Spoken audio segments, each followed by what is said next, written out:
كما كان يبحث عنها مؤمن زكريا. يبقى تغييرين نادي الزمالك وهجوم حازم امام في منتهى الخطوره. ممكن هدف اول جوه الجول، جوه الجول، جعفر جول يضع هدف اول زملكاوي.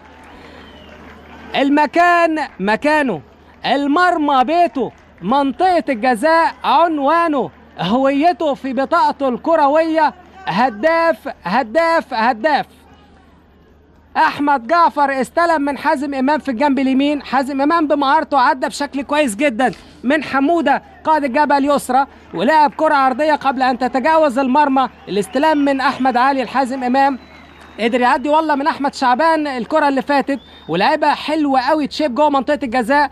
طار احمد جعفر ارتقى كده زي كابتن مصر كابتن جمال عبد الحميد ولعبها من فوق لتحت مطابقه لمواصفات الكره العالميه. تهدد في الجنب اليمين صعبه جدا لان احمد جعفر هداف بالفطره، مثال كما جاء وصف المهاجم في قاموس دوله كره القدم.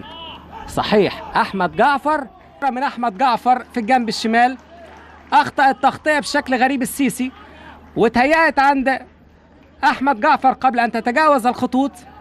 قدر ان هو يمرر كرة ويعطي تأشيرة باحراز الاهداف بسن الحذاء داخل الست ياردات. اخيرا احمد علي بيصل الى مملكة الهدافين ويضع هدف اول له في هذا اللقاء وتاني له في مسيرته مع نادي الزمالك، وهو الهداف رقم. وشيكابالا هناك في وضعيه صعبه، استلم المره دي، يا سلام، مرر، هيسدد، شيكا هيجيب جول، شيكا هيجيب جول القائم، واحمد علي تاني جول.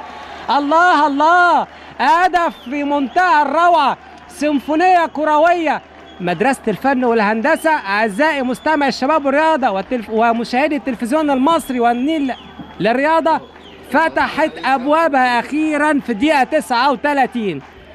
شوف شيكابالا بيعمل ايه، شوف شيكابالا بمهارته بسرعته برشاقته حيويته. هنا بس الاستلام هنا هو الهدف، الاستلام هنا هو الهدف، الاستلام هنا في منتهى الروعه. كابتن عبد الرحيم محمد كان بيلعب في مركز الجناح بشكل كويس في بعض الاحيان، وكان في الاستلام يعرف كويس قوي ازاي الاستلام هنا فرق مع شيكابالا. والتثبيته بقى دي، التاتش اللي عمله شيكابالا في الكوره، لكن القائم افسد الجمله الجميله لشيكابالا. لكن